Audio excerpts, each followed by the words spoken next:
Students, आज फिर मैं जो है मोशन के नए वीडियो के साथ आया हूँ। आज का हमारा जो टॉपिक्स होगा वो है derivation of equation of motion by graphical method. आज के वीडियो में हम लोग क्या देखेंगे कि हम इक्वेशन ऑफ मोशन का डेरिवेशन जो है वो ग्राफिकल मेथड से देखेंगे। तो फर्स्ट है equation for velocity time relation by graphical method. क्या देखेंगे हम लोग? इक्वेशन किसका देखेंगे? वेलोसिटी टाइम रिलेशन को ग्राफिकल मेथड से। इसको हम लोग क्या बोलते हैं? First equation of motion. बोलता है let an object moving with uniform acceleration. हम लोग क्या मानेंगे कि कोई ऑब्जेक्ट जो है वो यूनिफॉर्म एक्सेलरेशन से मूव कर रहा है। Let the initial velocity of the object is equal to u। हम ऑब्जेक्ट का जो इनिशियल वेलोसिटी है उसको क्या मानेंगे? u मानेंगे। Late the object is moving with uniform acceleration, और हम ये भी मानेंगे कि ऑब्जेक्ट जो है वो मूव कर रहा है यूनिफॉर्म एक्सेलरेशन के साथ, जिसको हम a मानेंगे। मतलब let the object reaches at point b। अब हम लोग क्या देखते हैं कि ऑब्जेक्ट जो है वो कहां पहुंचता है? पॉइंट b के पास आफ्टर टाइम t। अब b तक पहुंचने में जो समय लगा उसको क्या मानेंगे? t। बोलता है and it's final velocity becomes v, और उसका फाइनल वेलोसिटी क्या हो जाएगा? v हो जाएगा, है ना। बोलता है draw a line parallel to x axis. अब हम लोग क्या करते हैं? x एक्सिस के एक लाइन जो है, ये x एक्सिस है, इसके पैरेलल एक लाइन हम ड्रॉ करते हैं जिसको हम नाम रखे हैं DA। और ये पॉइंट कहां से शुरू करते हैं? D पॉइंट से हम लोग शुरू करते हैं, एक लाइन ड्रॉ करते हैं DA x एक्सिस के parallel. From where object start moving, जहां से ऑब्जेक्ट क्या करता है? यहां से स्टार्ट करता है मूव करना, है ना। Draw another line BA। अब हम लोग क्या करेंगे? एक दूसरा लाइन भी ये BA ड्रॉ करेंगे, है ना। फ्रॉम पॉइंट B से हम लोग एक लाइन ड्रॉ करेंगे BA, किसके पैरेलल? Y एक्सिस के पैरेलल। और वो कहां आके मीट करेगा? E पर। कहां आके मीट करेगा? E के Y एक्सिस पर, है ना। चलो अब हम लोग मानते हैं कि let OE is equal to time. अब OE क्या है? टाइम है, जिसको हम लोग t से डिनोट करेंगे। और ये कहां पर है? ये हमेशा OE जो है OE को क्या मानेंगे? टाइम, और जिसको हम लोग t से डिनोट करेंगे, है ना। बोलते हैं नाउ फ्रॉम द ग्राफ। अब हम इस ग्राफ से देखेंगे और हम अब डेरिवेशन करेंगे। बोलता है BE इज इक्वल टू, हम लोग देख लें, ये B और E, ये BE इज इक्वल टू क्या हो जाएगा? क्या हो जाएगा? AB plus AE। AB और प्लस क्या हो जाएगा? AE, है ना। अब हम देखते हैं कि BE इज इक्वल टू क्या हो जाएगा? B और E इज इक्वल टू क्या हो जाएगा? BE इज इक्वल टू हो जाएगा V is equal to DC plus U।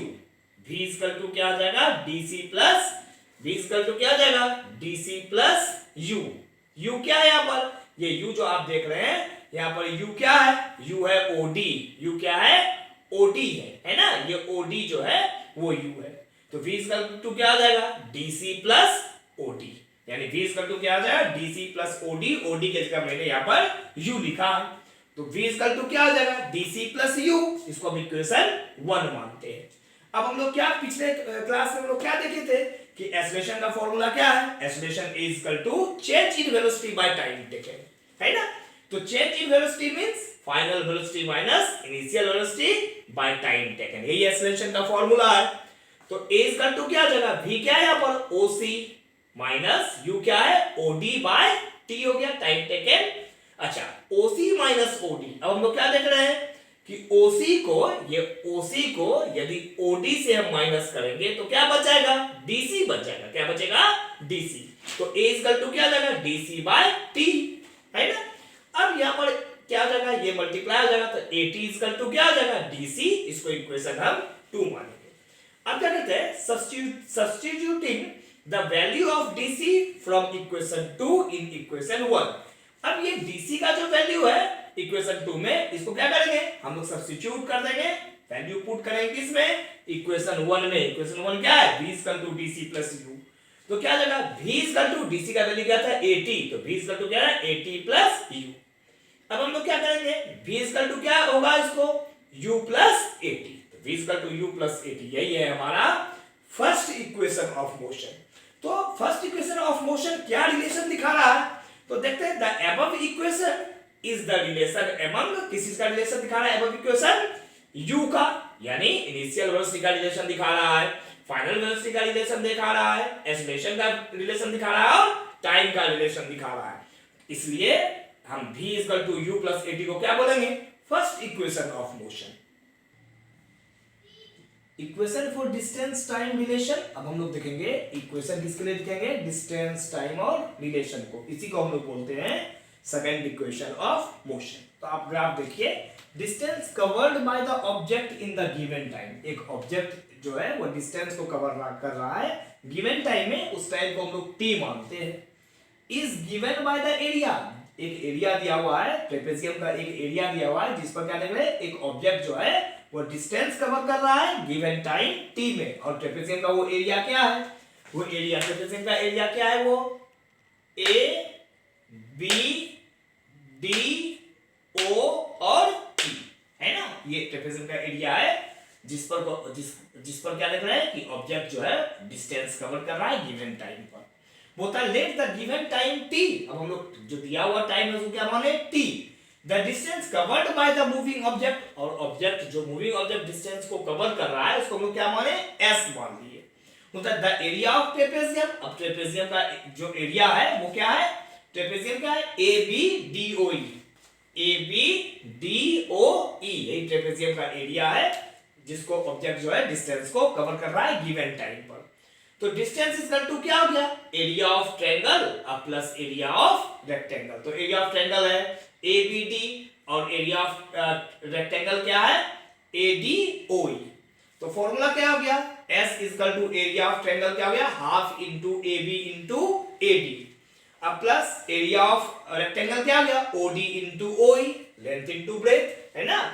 तो S बराबर क्या हो गया, S बराबर हम S इज इक्वल टू लिखे half into DC into AD, क्यों लिखे, तो AB इज इक्वल टू जो है वो DC है, तो हम क्या लिखते AB के जगह क्या लिखते DC इंटू AD अपनी जगह पर है, plus OD is equal to U और OE इज इक्वल टू क्या है T है, या हम लिखिए U इंटू T।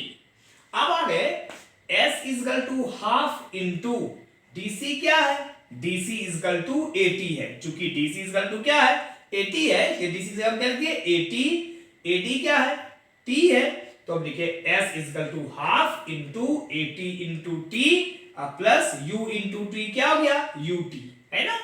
अब इसको हम लोग क्या किए, S is equal to half A आ गया, T into T square plus UT आ गया।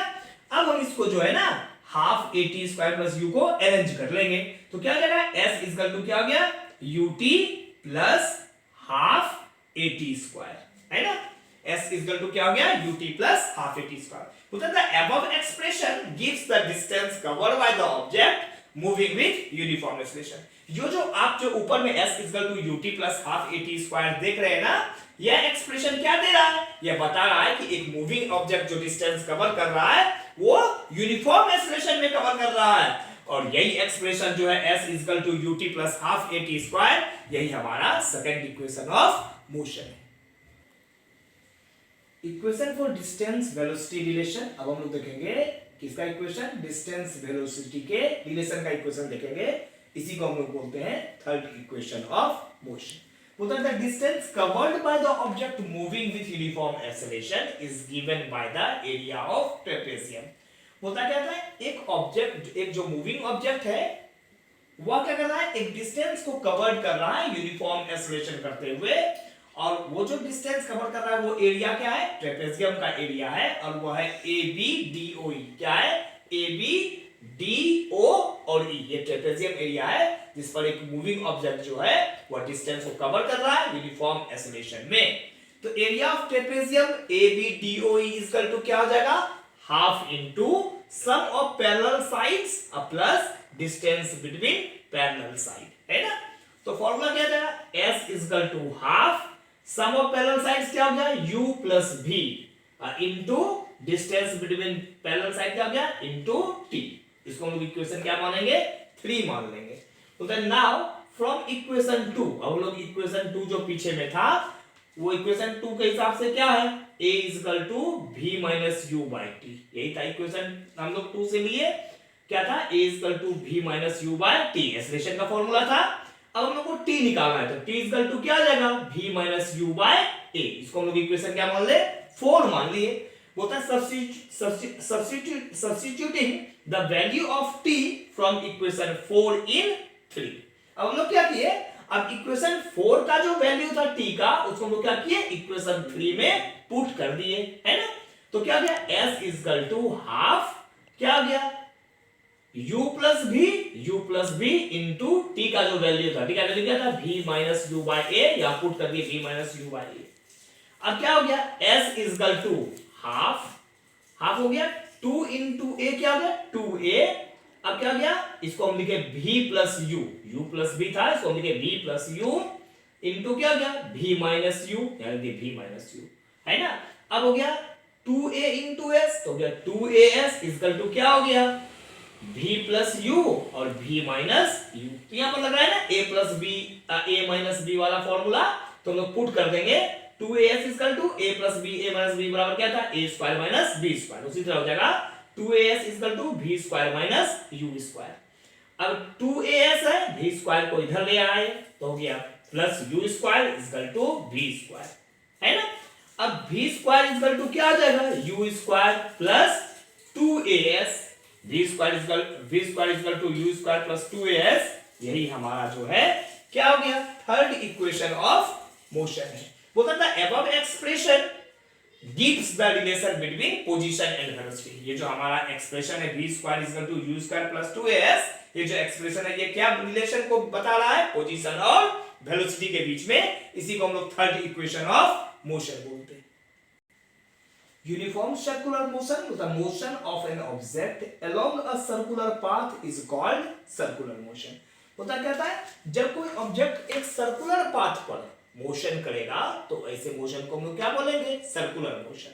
तो since on a circular path the direction of the object is changing continuously to keep it on the path. हम लोग क्या देखते हैं, इसलिए लोग क्या देखते हैं, एक सर्कुलर पाथ में एक ऑब्जेक्ट का डायरेक्शन क्या होता है, हमेशा चेंज करते रहता है। हम यहाँ से सर्कुलर पाथ पे मोशन कर रहे हैं, हमारा डायरेक्शन इधर हो गया, इधर की जगह, फिर आगे बढ़े, इधर होना चाहिए था, हो गया इधर, फिर इधर होना चाहिए था, इधर हो गया। तो लोग क्या देखते हैं कि सर्कुलर पाथ पे ऑब्जेक्ट का डायरेक्शन जो है वो हमेशा कंटिन्यूअसली लगातार चेंज होते रहता है। क्यों, ताकि वह इस सर्कुलर पाथ पर बना रहे, है ना।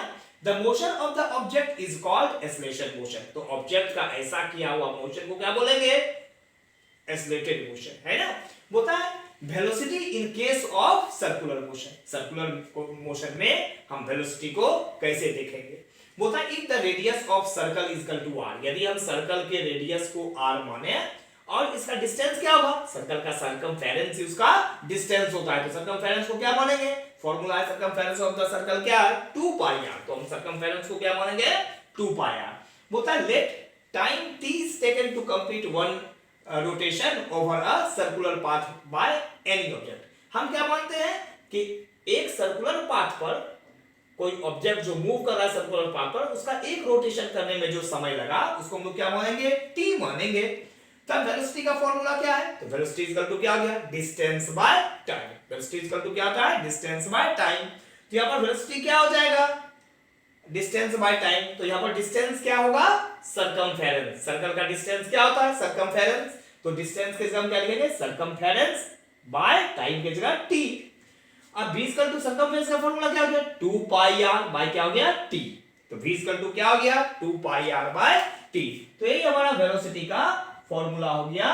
कहां पर फॉर्मूला, कहां पर हम लोग का हो गया, वो हो गया velocity in case of circular मोशन में, है ना। तो बोलता है मोशन ऑफ अर्थ, हम देखते हैं सन के चारों ओर जो अर्थ मोशन करता है, या अर्थ के चारों ओर मून जो मोशन कर रहा है, या एक टॉप जब हम नचाते हैं तो टॉप का जो रोटेशन है ना, या इलेक्ट्रिक फैन का जो ब्लेड का रोटेशन है, यह सारा एग्जांपल किसका है, सर्कुलर मोशन का है ना।